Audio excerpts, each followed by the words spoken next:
Hey there, I'm Paige. And I'm Brandy. We're the hosts of this thing, Spectacular Specimens. Spectacular Specimens is a show where Brandy and I take turns showing each other And you. some incredible specimens. It's a collection of dead animals. Yeah, at Seattle's Burke Museum of Natural History and Culture. All right, Paige, what do you got for me today? I've got something cute and kind of mean. Ooh. But it's also one of the cutest. I actually wonder if you could guess it. It looks sweet, but it's one of the most aggressive animals in the ocean. Brandy, name 3 fierce ocean animals. Okay, just top of my head. Okay. Sharks, squid, giant squid to be specific. Scary. And, I don't know, sea turtles? They could snap at you, and I also know you love turtles, Paige. You know me. I love turtles. But no, I'll just tell you, I'm talking about sea otters. Sea otters? That's the big scary animal? Don't they hold hands? They do. Otters seem cute and cuddly, but they would snap at you if you got close. What? What's their deal? Sea otters live in the ocean, which is hard for a little animal. And to survive out there, they've got 3 power tricks up their sleeves, like a big bite. Otters have got sleeves now, do they? Not literally. Insightful, delightful, let's learn about the life cycle, solving mysteries with the power of curiosity. Creatures give us clues, unearth and uncover, spiders, bats, fossils, and birds, one after another. Let's open the box, dare you to look in. Teeth, bones, wings, fur, spectacular specimens. Spectacular specimens. Spectacular specimens. So much to learn from our not so furry friends. Spectacular specimens.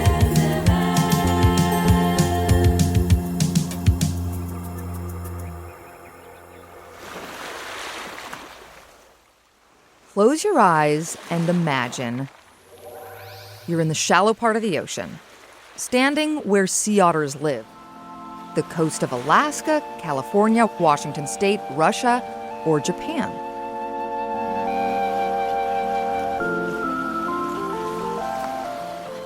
All of a sudden, a sea otter pops its little round head up. Oh, hello. The sea otter's brown and about as tall as the average 7-year-old kid, around 4 feet, but it's covered in fur, and it's busy eating and floating on its back. Can you imagine this? Brandy? Oh, sorry. I still have my eyes closed. This doesn't sound scary at all. True, from a distance, a sea otter looks like a wet teddy bear. But watch out! They would absolutely bite a chunk out of you if you got too close. You see, otters are really tough because they live in such a tough world. Oh. But otters have backup because the Tlingit, Tsimshian, and Haida Indian tribes and the Yupik people work to protect them all year round and where they live. Tribes have honored sea otters for hundreds of years. Yeah, since time immemorial. But this animal's also got 3 tricks up its sleeve to help it survive. It may help to think of this furry animal as a pro wrestler. Huh. A wrestler. Do you hear that? Paige? Are we entering a wrestling match? Yep. These animals are the fighters of the shallow ocean waters. Meet Slick the Smasher. Just trust me on this. You're going to be a fan. Stepping into the ring is Slick the Smasher, a bruising sea otter from the Washington coast.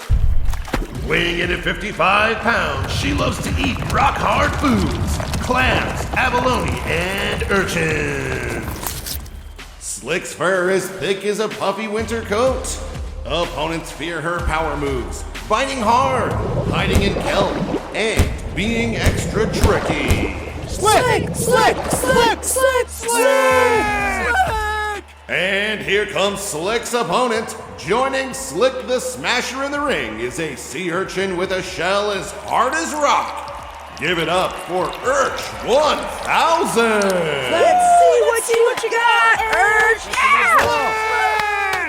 Urch is about the size of a baseball, and her shell is covered in needle-like spines. But hidden inside Urch's shell is what Slick needs to survive. Tasty, yellow urchin filling. Did you catch those power moves? Biting hard, hiding in kelp. And being extra tricky. But as you heard, the conditions in the ring are intense. It's literally cold in the ocean water. And on top of that, if Slick is gonna feast tonight, she needs to bust through Urch's super hard shell. Slick's gotta eat. And the kind of food otters eat is invertebrates, seafood in hard shells. So, how's Slick gonna win this fight? Well, for the answer to that, Brandy, we need to go to the lab at the Burke Museum of Natural History and Culture. Is that where Slick is? Not exactly. The Burke Museum has a whole collection of sea otter specimens or parts of otters that have been preserved for science. Yeah, a specimen can be skeletons, taxidermy, study skins, or preserved in alcohol. And after a quick break, what otter bones are like up close.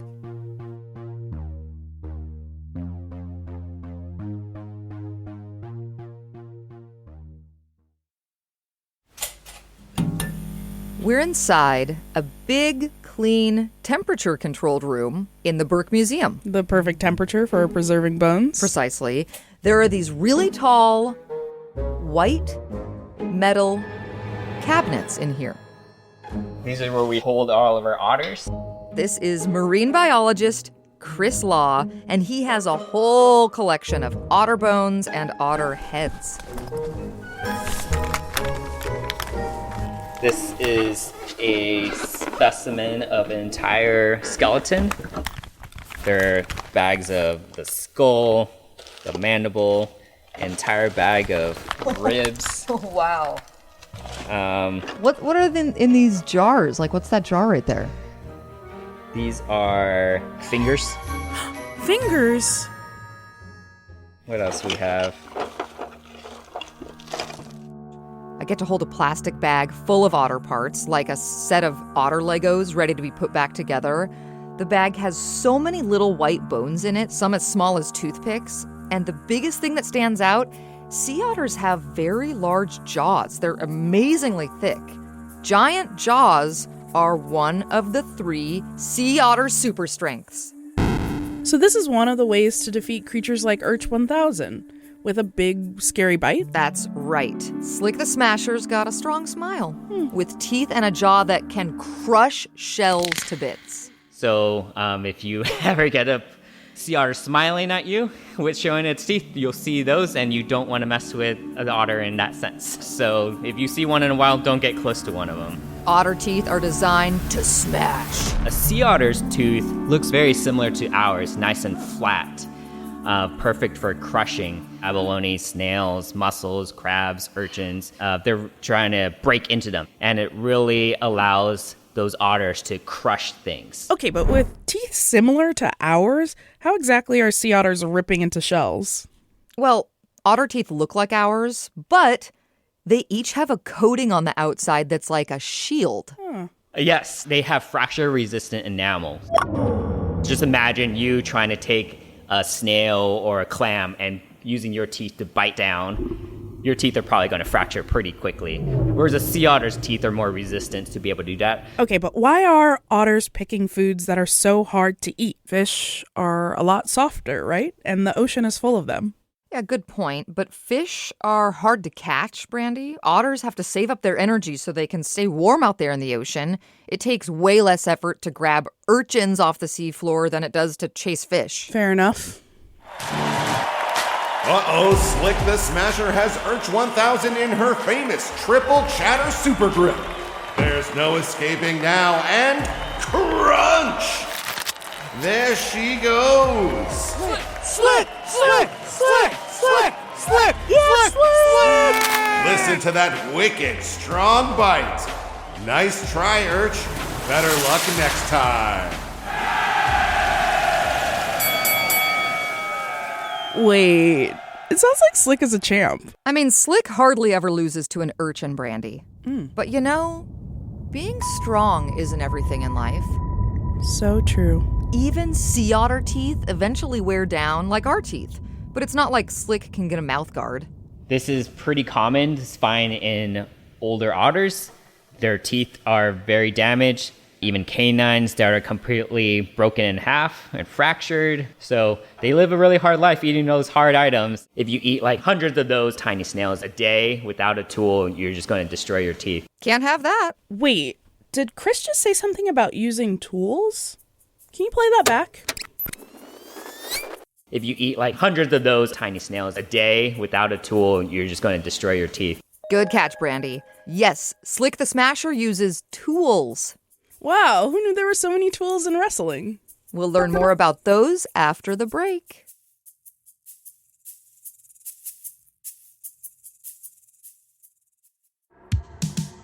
Hey, did you know this show is actually being made because of the people who support KUOW Public Radio? Yep, we love them.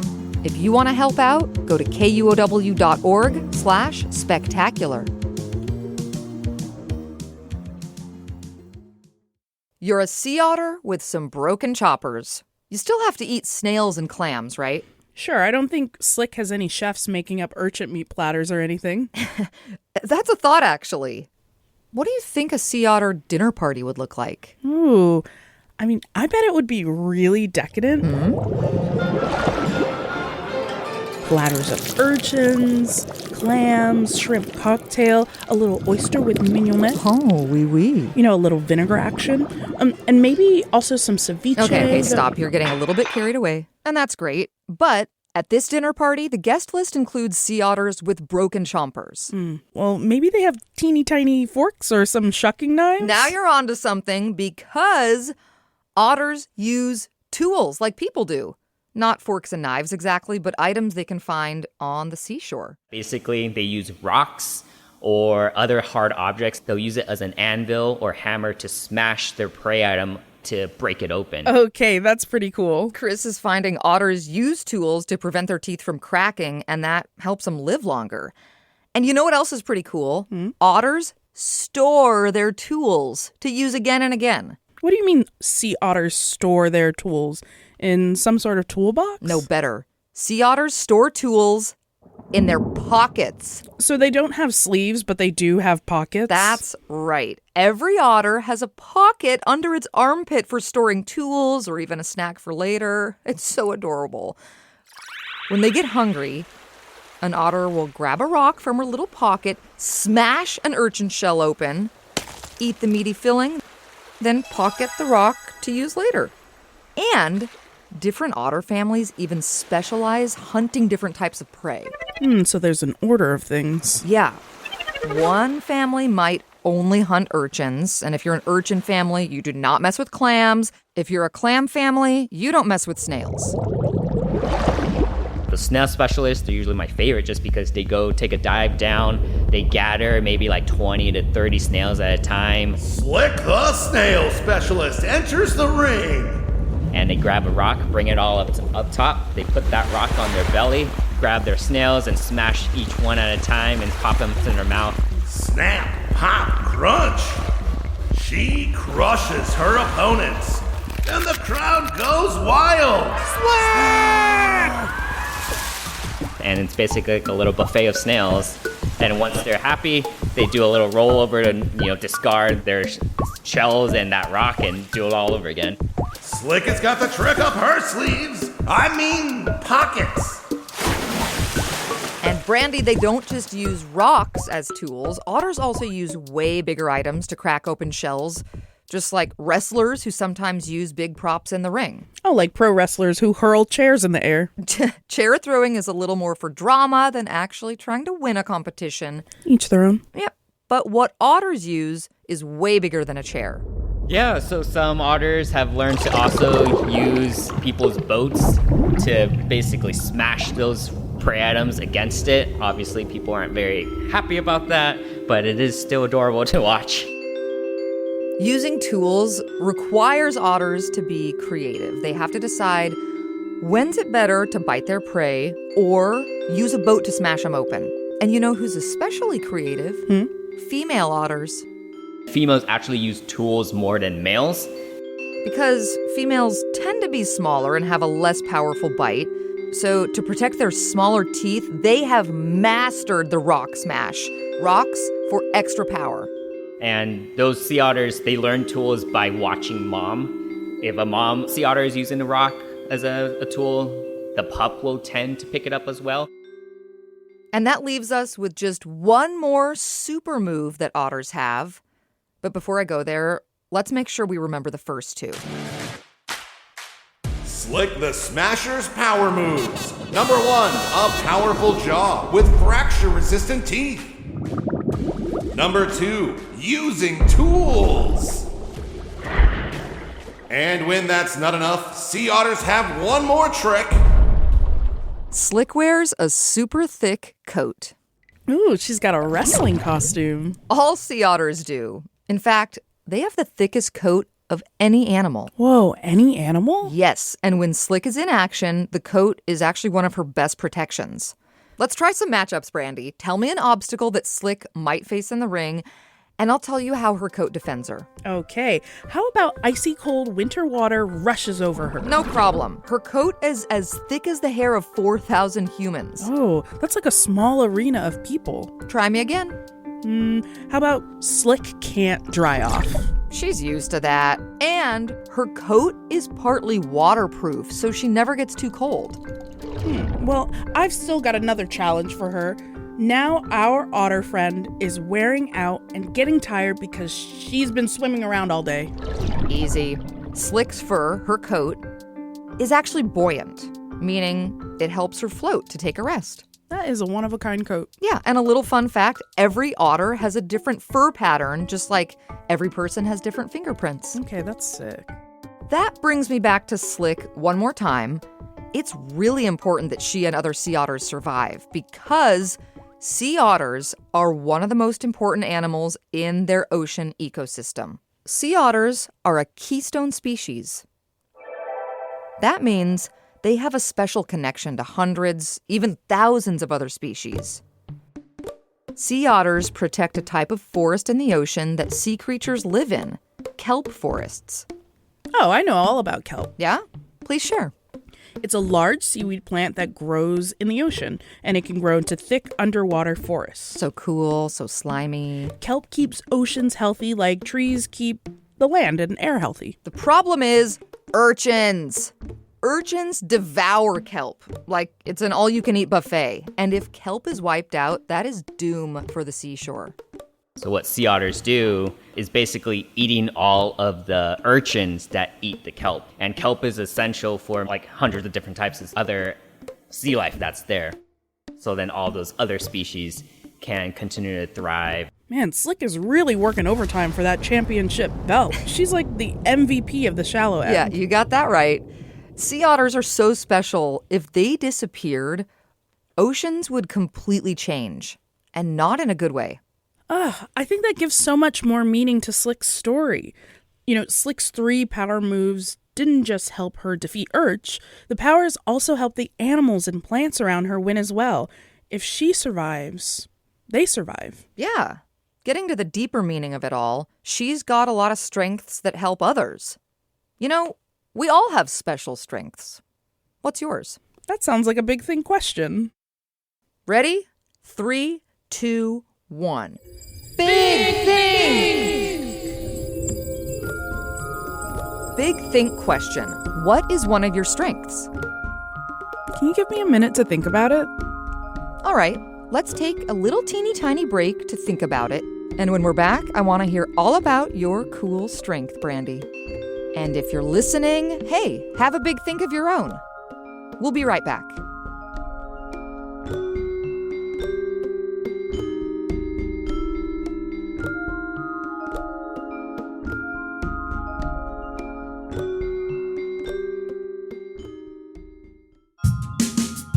Hey, have you downloaded your activity book yet? There's a link to get it in the show notes. Or you can text SPECTACULAR to 206-926-9955. Okay, back to the big think.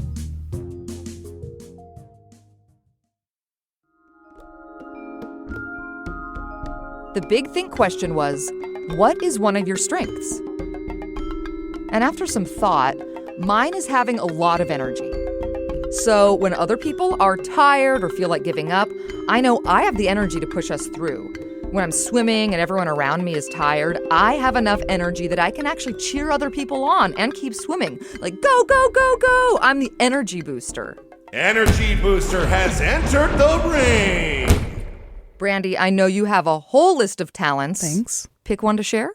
My strength is the care that I put into my friendships. Ultimate Care has entered the room! Maybe when a friend is sick or having a hard time, I like to be there for them. So I think one of my superpowers is being a caring friend. Which actually feels really relatable to sea otters because they have a lot of ocean friends that they help take care of. Oh my gosh, totally. And that is a strength I'm working on, Brandy. Good one. All right, Brandy, our ocean battle is over for today. Time to go home. All this talk about seafood is actually kind of making me hungry. I know, same page. I think I'm having sushi tonight. Okay, that'll do it for today. Thanks for thinking big with us. And hey, I've got a request for our friends listening. Tell us about your super strengths. What abilities do you have that help others around you? There are all kinds of ways to get in touch in today's show notes. Big ol' shout out to Zaria, Orissa, Nick, Alia, Hazel, Olive, some very cool and very smart kids that helped us make this episode. Spectacular Specimens was created by me, Paige Browning, And me, Brandy Fullwood. with KUOW Public Radio in Seattle, in collaboration with the Burke Museum of Natural History and Culture, with fact-checking by April Craig. Our theme song was composed by Emily Noakes and mixed by Eric Blood, and so much of our show music is also composed by Emily Noakes. I love those songs. Oh, me too. If you like our show and want to hear a whole lot more of it, please rate and review it. It really helps. Alrighty. Wait, we have even more spectacular stuff waiting for you right now. An episode where we visit the flesh-eating beetles that are key in making specimens. And we travel back to a 66 million year old dinosaur crime scene. Talk soon. Bug you later. Inside